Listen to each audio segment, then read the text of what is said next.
Ladies and gentlemen, welcome back with another video at Linksy. Today we're going to be looking at an amazing game that I just played. It's currently 6 a.m. I am extremely tired, so please excuse me ahead of time for making mistakes. What are we seeing today? Today you're seeing myself going versus La Ben Marita 315. Grandpa Link sees myself playing as the English up here in the west corner, and in the east corner we see the Mongols who are playing over here. I'm gonna call him the Mongols because or her or them as well. I don't know what this is. That name is very strange. But yeah, standard opening for Mongols. They got a really good positioning next to the trees. There's gold. There's two gold actually. I would have actually set up here, which is a bit more defensive and less open in the front. But straight for stable, and he is with his Khan or her Khan or their Khan. With their Khan moving into the south and exploring there, collecting sheep. Myself, I went round the corner, round the bend. This is the French Pass map, yes, absolutely. And I tried to collect sheep. French Pass, I noticed there are always 3 sheep up here in the north. There are a couple of sheep down here. Exactly, there they are. There are 2 of them. I might have collected the 3rd one already. And then there are normally some sheep somewhere along this pass that you can find. And yeah, it's just generally how they spawn. It's quite a standard opening. The Mongols with their rush, they build the Uvu and they're getting their stable, meaning they're able to get 2 horsemen at the same time since they will be able to spend stone. And realistically, this is cheaper. This is paying 120 stone for 2 early horsemen, which is really good because you don't really need stone for anything else as the Mongols, so you can get those early horsemen really fast in the feudal in the Dark Age actually, and you're going to be doing a tremendous amount of damage. As you can see over here, I'm currently being eclipsed in every resource by the Mongol player over here, mostly because the Uvu is giving them that stone income and as well as the food and wood. I went for a very standard opening and a super fast feudal age. So standard opening for the the English is currently you send 3 to the gold, you build a house, a mining camp, and then you get to 3 minute mark where you start building the council hall with those 3 on the gold. You have 7 on food, and you send all your extra villagers to wood. Then I decided that it would be a good idea that you'd wall off the here. Now, the thought process for me is that if they're gonna try and come down this way, I could have walled up here and would have stopped it earlier. But if I would have come down this way, they would have had to go all the way back, giving me time to react. And I wasn't intending on walling up this side just yet because it was pretty much protected by my PC, and I was just like, this is going to be absolutely fine. Now, what we see down here is something I was not scouting because my scout was up in the north as I was trying to figure out what to do up there. Now, my scout being in the north, I saw the Khan, and you can see over here a little bit of a skirmish between the Khan and the scout, the wolf on this side of the English. However, there are the Mongols coming in here with an early super fast raid. This is a sub 5 minute raid. This is absolutely just incredible. Frankly speaking, it's just absolutely mental how fast that goes. Now, that raid is going to do a lot of damage unless I react, and I don't notice that it's happening till the last second. And as you can see, it's coming in, and this is the point I notice that it's happening. I was like, oh my god, look how close it is. So one of the villagers goes down, and I split the villager down that way to slow them from coming in. I moved my villagers up here to try and just get the arrow of fire from the town center. And I was like, okay, maybe he's microing somewhere else because I did see this villager coming up this way. And over here, he's building an outpost. Now, outposts for the Mongols are very effective because they increase the speed of your cavalry and your trade. So you'd want to do that. Second villager goes down, and here I am sweating like, oh god, this game is over. So you know what? Pull off all the villagers of the wood, and I do not suicide charge them into the building. That's going to take a while to break. The English cannot produce hardened spearmen and the feudal age, so I am producing 1 single man at arms, and I'm sending the man at arms in.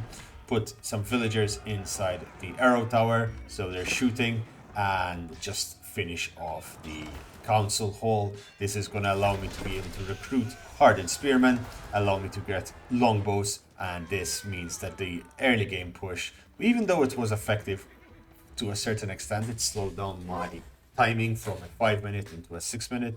But the trade was I lost 100 food, whereas he lost around 150 food and 200 something stone. So that was a very good trade on that regard. The Mongol player is also going up with the silver tree, and now the silver tree would have been better placed, instantly built down here. Maybe he built it up in this way because of the panic of seeing the council hall being built so fast. And at this point, I am mass producing units whenever I can. I have decent production on wood.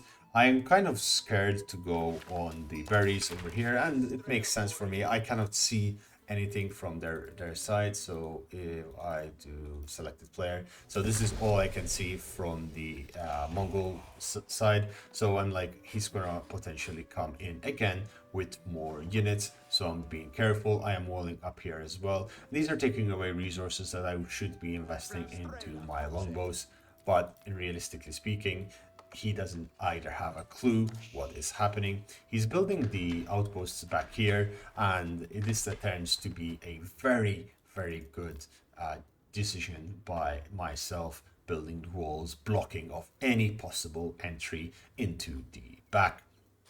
Now, looking back at his position, he is setting himself up for victory.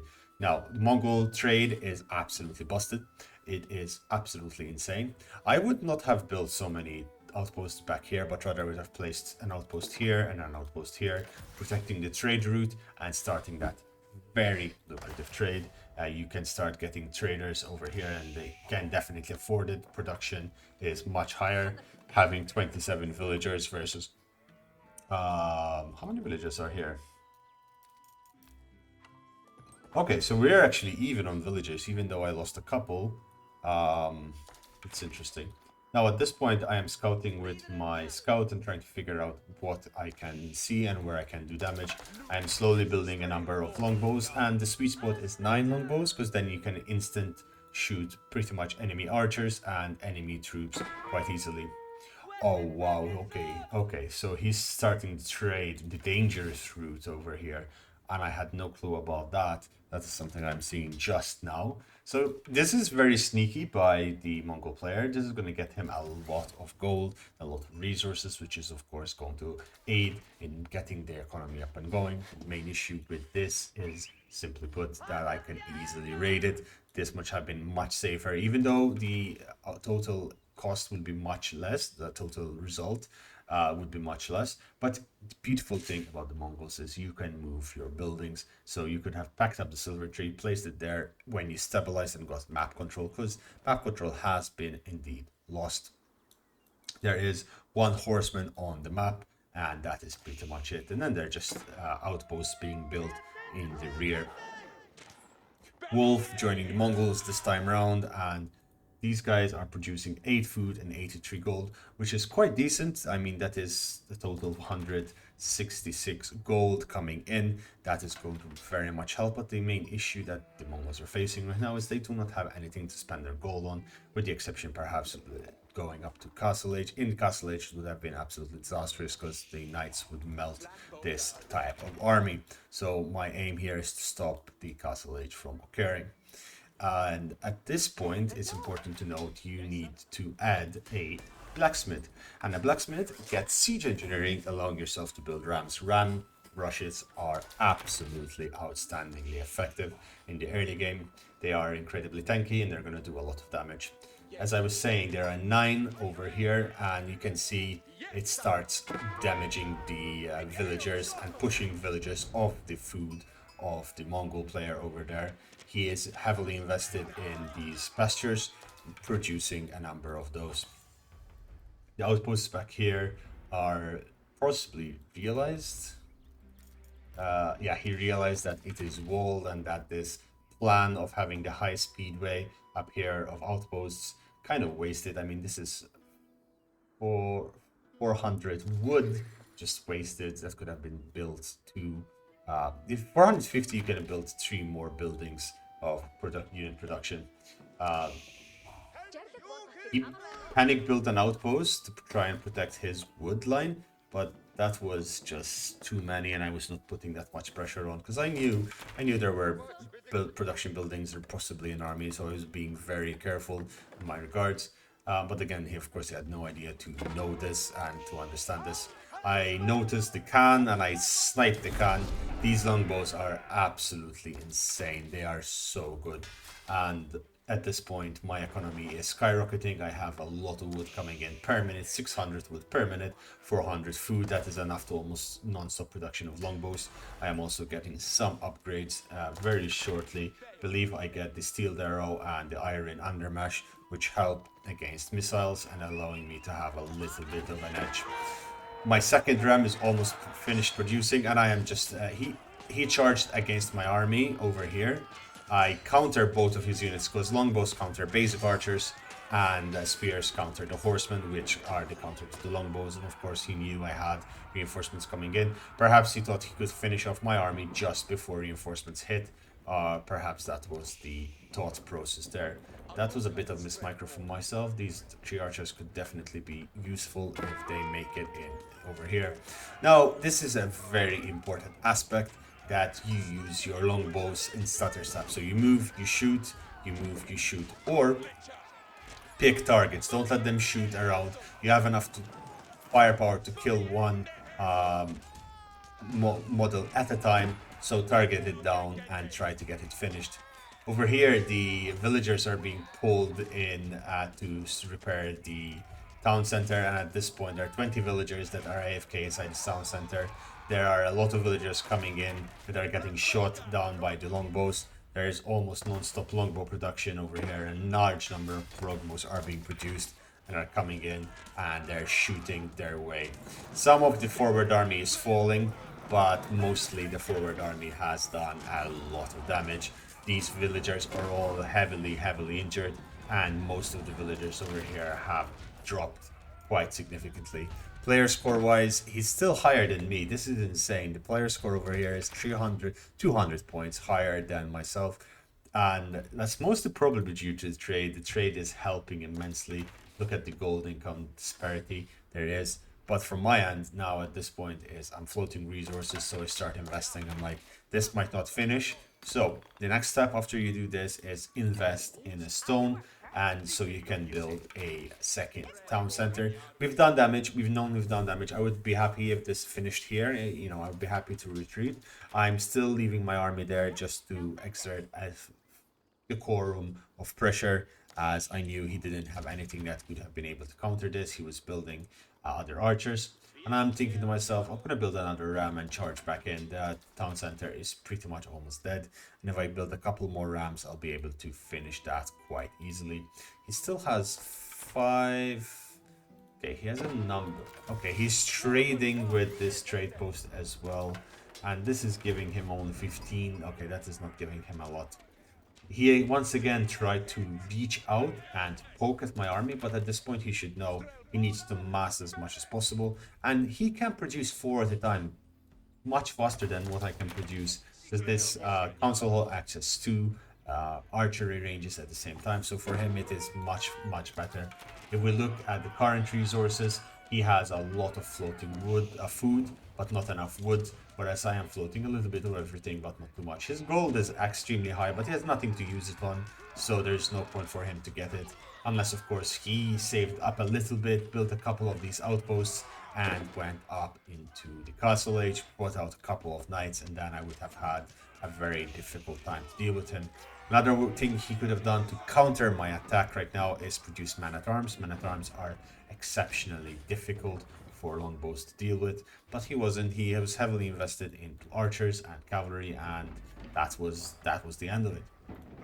Now 3 rams are finished over here, and there is a lot of longbows back coming in straight. I'm producing a little bit of Vanguard men-at-arms, which are Dark Age men-at-arms, but they are still effective at taking a couple of extra shots. and we're going in. The 3 rams are going in into the tower over there, and I have currently 25 longbows, which are pretty much going to outfire everything he has. I think at one point I aim at a sheep and I take it out on a sheep, but this is basically GG. There you go, it's GG. This was an incredible game. It shows the power of the siege push of the English in the feudal age. It can do a timing attack between 5 to 6 minutes. You can be prepared to attack, and by 10-minute mark you have rams. You're pushing in, you're dealing damage. Rams tank the town center, rams tank the damage, and GG, you've won. Now, can I see the stats?